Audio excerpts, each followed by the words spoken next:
Embaixador, o senhor comentou sobre a multipolaridade, falou da reação de não aplausos, né, como disse, em parte do Ocidente com relação ao que tem sido a diplomacia do Lula agora.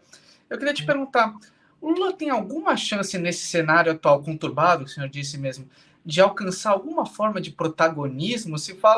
A gente ouve falar das histórias da ambição do Prêmio Nobel da Paz. O Lula tem alguma chance de protagonismo nesse cenário atual do mundo? Olha, protagonismo, viu, Caio, depende do sentido, né? Como você sabe, há o bom protagonismo e o mau protagonismo, né? Você pode se tornar uma pessoa muito conhecida. Por exemplo, quem é que vai negar que o Trump é uma figura protagônica?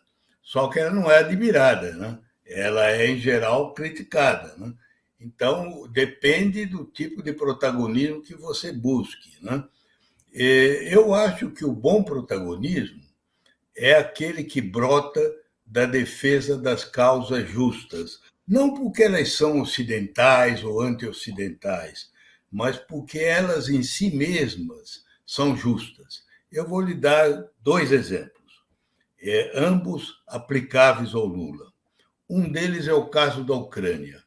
Por que ele reluta tanto em condenar a Rússia, em condenar a invasão e dizer algumas palavras em defesa do país que foi agredido, que é vítima de uma agressão sem nenhuma justificativa e que viola a Carta das Nações Unidas? Para ser fiel aos princípios das Nações Unidas, que são os próprios princípios do direito internacional, como você sabe, pela Carta das Nações Unidas, a guerra, hoje em dia, é um meio ilegítimo e só é admissível em duas hipóteses exclusivas: a autodefesa, como o caso que Israel está invocando na faixa de Gaza, e no caso de Israel é justo, porque eles foram agredidos primeiros, né? Então, a autodefesa. E o segundo caso, quando o Conselho de Segurança determina que um determinado país está sendo uma ameaça à paz e à segurança internacional. Então, se justifica até uma intervenção contra esse país, como ocorreu, por exemplo, no Afeganistão, quando eles abrigavam o terrorismo depois daqueles atentados à Torres Gêmeas. Portanto, quem quiser estar dentro do direito, que é a tradição da diplomacia brasileira, do direito internacional e da Carta das Nações Unidas, não pode deixar de condenar. Não pode porque é membro dos BRICS ou porque não quer levar água para o moinho dos Estados Unidos, ficar numa atitude dúbia em relação ao caso da Ucrânia. Ele tem que ser claro, tem que ser determinado. Isso não quer dizer que nós vamos tomar parte no conflito militar, mas nós vamos dizer com quem está a justiça. Esse é um exemplo. Um segundo exemplo é aquele da Venezuela, entende? Que se aplica a Nicarágua e a Cuba. Por que o PT, o Lula e os que pensam como ele relutam tanto em condenar as violações de direitos humanos dessas ditaduras?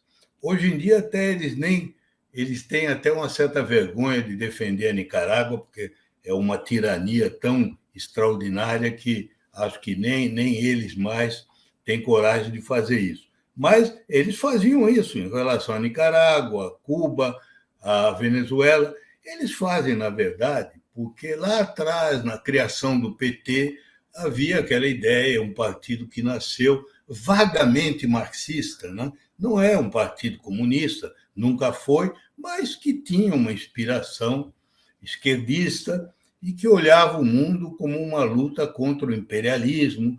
Então, para essa visão do mundo, Cuba é uma reação contra o império, né? A Venezuela, idem, etc. Agora, ao relutar em condenar as violações de direitos humanos, venham de onde vier, né?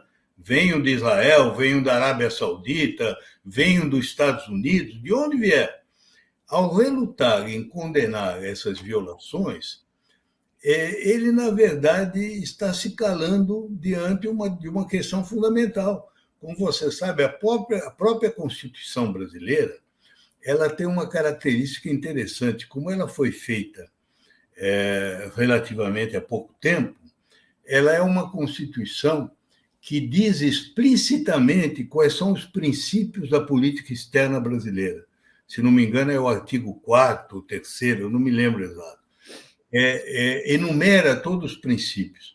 E entre esses princípios estão os direitos humanos. Então, você não pode calar na defesa dos direitos humanos. E quando você condena uma violação de direitos humanos, você não está interferindo naquele país, porque aquele país é membro das Nações Unidas, ele assinou as convenções de direitos humanos. Quem é membro das Nações Unidas?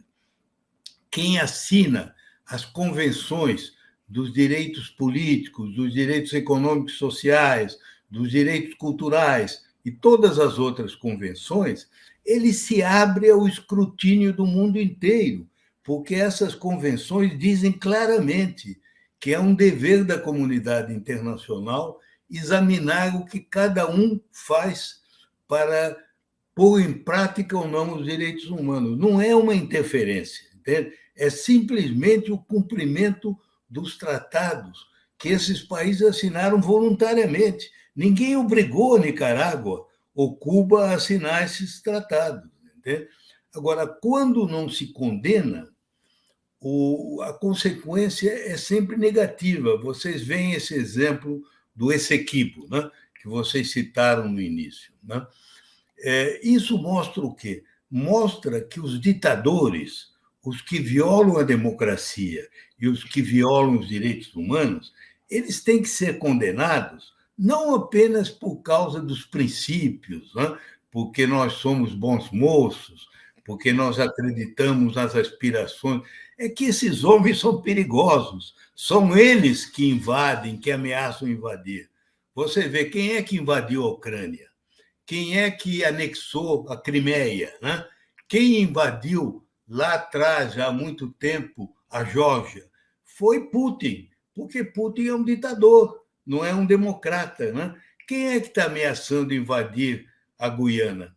É o Maduro. Então, você vê, quando um país se abstém de dar o nome aos bois e de condenar esses violadores, ele está, no fundo, indiretamente, estimulando esse tipo de ação.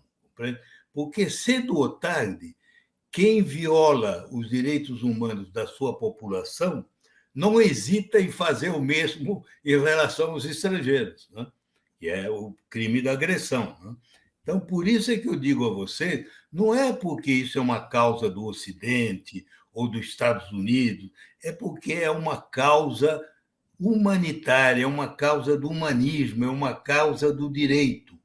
Então, o Brasil tem que ser fiel a esses princípios e não a um partido, não uma ideologia vagamente de esquerda, anti-imperialista, seja lá o que for. Como eu disse a vocês, eu que apoio integralmente a política ambiental do atual governo, apoio a política de direitos humanos, de saúde, de educação, eu não apoio toda a política externa. Tem coisas que são corretas, outras que não são. Né?